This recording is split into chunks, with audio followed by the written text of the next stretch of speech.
Right breaking చూస్తున్నాం. Assembly ముట్టడికి retired ఉద్యోగులు ప్రయత్నించారు. పెన్షన్దారులకు పాత బకాయిలు చెల్లించాలని ఆందోళనకు దిగారు. పెండింగ్ డిఏలను వెంటనే విడుదల చేయాలని డిమాండ్ చేశారు. అసెంబ్లీ ముట్టడికి ప్రయత్నించిన రిటైర్డ్ ఉద్యోగులను పోలీసులు అరెస్ట్ చేశారు.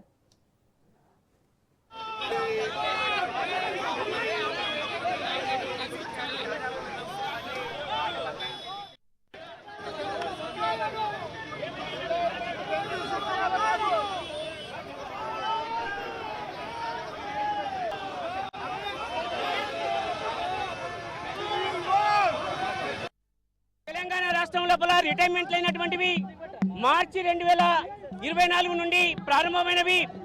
ఇప్పటి వరకు మార్చి 2024 నుండి నవంబర్ వరకు రిటైర్డ్ అయినటువంటి ఈ ఉద్యోగ ఉపాధ్యాయులకు ఎవరికి కూడా ఈ రిటైర్మెంట్ బకాయిలు రాకపోవడం వల్ల ఈ రోజు ఈ అసెంబ్లీ ముందుకు వచ్చి చెలో అసెంబ్లీ అయినటువంటిది రాష్ట్ర వ్యాప్తంగా పిలిపియడం జరిగింది.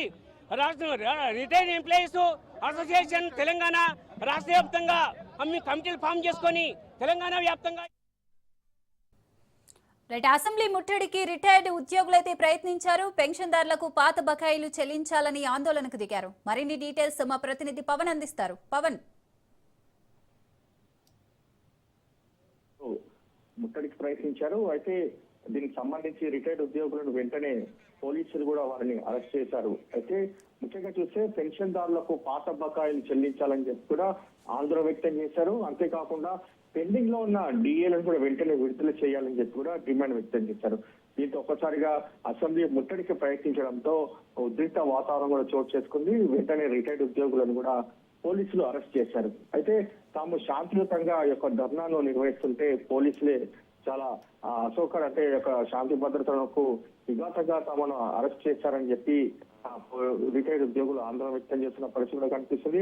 మొత్తానికి మాత్రం పెన్షన్ పాత బకాయిలతో పాటు పెండింగ్ డిఏలను వెంటనే చెల్లించాలని చెప్పి కూడా రిటైర్డ్ ఉద్యోగులు డిమాండ్ వ్యక్తం చేస్తున్నారు. ఒకవేళ మాత్రము పెండింగ్ సంబంధించిన విడుదల చేయకపోతే ఈ యొక్క ధర్నాను మరింత ఉద్రిక్తం చేస్తాము, అంతేకాకుండా అసెంబ్లీని మరోసారి ముట్టడికి కూడా ప్రయత్నిస్తామనేది మాత్రం ప్రధానంగా రిటైర్డ్ ఉద్యోగులు చెప్తున్నారు. ఎందుకంటే తమ యొక్క బాధను శాంతియుతంగా అసెంబ్లీకి వచ్చిన నేపథ్యంలో పోలీసులే కావాలని తమను అడ్డుకొని ఈ యొక్క శాంతియుత సంబంధించిన ధర్నాలు మాత్రము ఉద్రిక్త వాతావరణం కూడా చోటు చేసుకుంది. తాము అరెస్ట్ చేసినా పర్వాలేదు, కానీ తమకు న్యాయం చేయాలని చెప్పి కూడా ప్రధానంగా డిమాండ్ వ్యక్తం చేసిన పరిస్థితి అనిపిస్తుంది.